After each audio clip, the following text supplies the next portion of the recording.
Everyone wants to talk about Blake Lampman.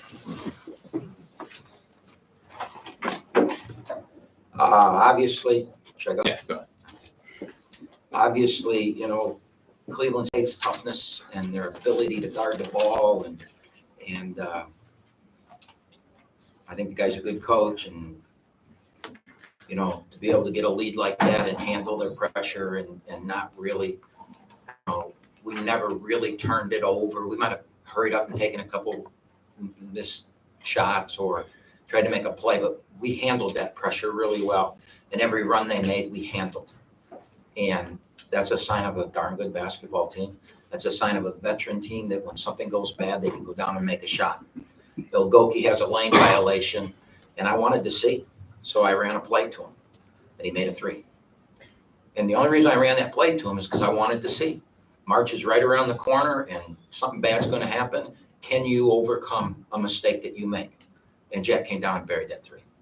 And I can't tell you what a good sign it is. And then as you look at this and you play a team that's physical, you've got to be strong with the ball. We only had 2 turnovers in the first half, and ended with 7 for the game.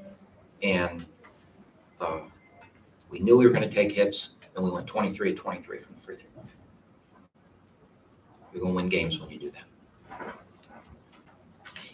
Trey, what was the difference today for you from last time? Was there something that you did individually to get cleaner looks at the basket? I've just been working on trying not to force bad shots as of late. And after last game with Blake and Jack shooting the way they have been in DQ, I'm pretty sure they probably saw that in film and realized they weren't going to be able to double Chris and I as much. So I wasn't getting double a crazy amount. And when I did, I was able to pass it out. They were able to make shots. And I'm just getting better at reading if I'm truly being doubled or not. And then just being confident and calm and finishing around the rim. When Blake plays as well as for Trey, when Blake plays as well as he does in the first half, and you're someone who's used to getting the ball a ton, what does your role become then when he's playing as well as he is? Really just kind of rebound on the defensive end and play defense. It honestly helps me be able to be out there longer because I'm not putting so much stress on myself trying to score and go through because I play like real physical games and that can wear on you as time goes on. And when him, Jack, and DQ are making shots, it just kind of lets me flow and like ease into the game and not put so much pressure on myself right away. And it just helps me be more comfortable and confident throughout the game. And one for Blake. So it was kind of a similar situation to last year at Cleveland State where it wasn't the best game in the early slate at Cleveland State. And then at home, you guys turned it up and got the win at home. So for both those years, and especially this one in particular, was there a sense of like getting revenge and kind of avenging that last game? I don't know if revenge is the word. That's a great team and a great coach. But we were down 26 at halftime and cut it to 4. I missed a shot in the left wing. If I make that shot, we probably win there. So we weren't really, worried about them coming in. We just didn't want them to do the same thing. As long as we didn't get to a 22-point deficit, we thought we would be all right. And like I said, that's a very good culture, a very good program at Cleveland State. Took over after Dennis Gates, and I'm a big fan of that program. And it's also very, very hard to win in that building. I think they had like a 19 or 18 game winning streak there. So it was our first one back from Christmas break, and they jumped on us early, and we had to make sure that when they came here, they didn't do that. Blake, talk about when you've been putting it on the floor and getting to the rim. I mean, the moves have been explosive. You've been able to finish at the rim. Over 6'9" guys, it didn't seem to matter. Well, Thursday I talked about Bobby, so today I'm going to talk about Jim Scholler, another hire that we had. Our head athletic trainer and our entire athletic training staff. I have probably 6 open injuries on the injury report right now, and our thing is I can't for 2 hours twice a week I can't be injured, and that's on game day. So he does an unbelievable job. He is a professional, and if he wasn't in our program, I would not be playing right now. I guarantee it. So shout out to our training staff and whoever hired him. I did. No, the guy in the back corner did. Trey, last one for me anyway. Oxford High School team was here today. That'd be special for you to have them here and you guys get a big win. Yeah, it's always great. I have a great relationship with Coach Fed, who's there his first time as head coach. And I love going back and, hanging out with the guys and seeing how they're doing. It's just a great hometown relationship I have. I'm a homebody, so it was great having them here, and great to be able to play, because I know the first year they came, I think 2 years ago, I was injured against Cleveland State, and that was when they were here, so I didn't get to play in front of them. And last year I was beat up, so I wasn't sure if I was going to play. So being as healthy as I could be and being able to play decent in front of them was always great. So I can't complain about that. And then final one for both of you. You know, we saw you guys supporting the swim team a couple weeks ago. Then they're out here tonight shaving their heads during free throws. Can you guys kind of just touch up on that tonight? Yeah, definitely. Shout out to them. I bet Cleveland State's never seen anything like that. They were probably rattled. They were chirping them in layup lines every time they missed. It was like someone just made a buzzer beater or something. So that was definitely a huge factor. And just seeing them in Speedos and shaving their heads, like you said, definitely had to throw them off. So that was great to see, and we appreciate that for sure. Yeah, Big Bat, that was awesome. That was awesome. And I think my first 4 years here, I've never had like a culture at Oakland. It's not have a culture, but I'm talking with other sports teams, and I feel like everyone kind of loves each other here. It's a cool thing to see, and our whole team went out to the swim meet, and we just hanging out, going crazy for the guys and girls that were swimming, and then to see them come out and they were shaving their head in the stands. Like, what are we doing, boys? But no, that was awesome, and I hope we can keep this coming. I hope they come back, and hopefully we can get some more students coming. We're gonna have some good games coming at the end of the season. Thanks, guys. Thank you.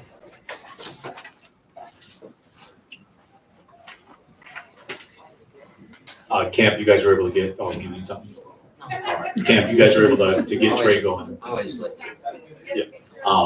You guys ran the same play 4 times in a row. Trey scored on it all 3 or 4 times that you ran it. Why was that working for you? Well, what we did, we knew it was there, but we couldn't get to it in the first half, and we spent time with Rocket and with DQ, and we told them that if you can get to this spot on the floor, he will get a layup. And so forget I called the play, forget watching and reading it. At the end, we don't. Other than Tone, I'm not sure we have a true point guard. So we took some of the reading out of it, and the adjustment was just get to this spot. And if you do, we're going to get a layup. We got 3 or 4 of them. And so you got to give credit to Rocket. One pass Rocket. We ran the same thing, and we flipped the floor. And we did that. It was actually Lampman's idea in a timeout. We came out of the timeout, we flipped the play and flipped the floor. And Rocket, now of course he went right instead of left, which is hard for Rocket. He's going left. And he made a great pass to Trey, and it was a dunking. And so you got to give credit to DQ and Rocket for that. Obviously, when you got shooters like Jack and Blake and they've got it going, if you back screen with them, you're going to get stuff. Because if you back screen in real back screen coverage, you've got to step in either Chuck or do something, and then you're giving room for Blake or Jack to get open. So what they do is they squeeze in so that Blake and Jack can't get open, and then we've got this little window that we can get a layup, and that's what we took advantage of. I know that was a little Basketball. probably more than you can handle, but I just watched the ball. okay. You mentioned it earlier, Coach, but what does 23 for 23 from the line mean in a game like this? Well, that's why we won. We've all seen games through your career where when you go out and you get a 17 or 18 point lead, and it's not just Oakland. It happens at Oakland, and everybody goes, "Yeah, it always happens at Oakland." It happens everywhere. It happens at Michigan State. It happens at Wisconsin. It happens everywhere. You get out 17 or 18 points, and a team makes a run, gets it back to 9 or 10. Now you're tight. You go to the line and miss 2 free throws, and all of a sudden it's 6. That happens every gym in the country. When you go 23 for 23, that doesn't happen.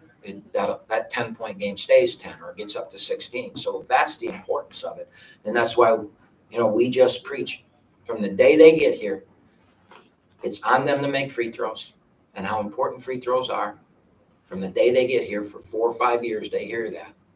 All right. And then one of the reasons we play zone is because I believe the free throw line's the difference.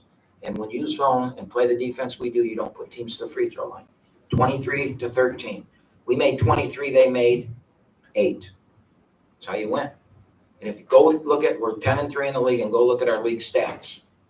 We've made 30 more free throws, made 30 more free throws than our opponents have shot.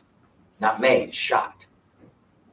That's how you win. That's why you're 10-3. So every coach has different philosophies. That's just always been one of mine. And you can brag about it in this. I mean, we can go back to one game this year. I think we were 6 of 18 from the free throw line, and I was bitching. That's why we lost the game. And, well, everybody's yelling at you. No, it is why we lost the game. So.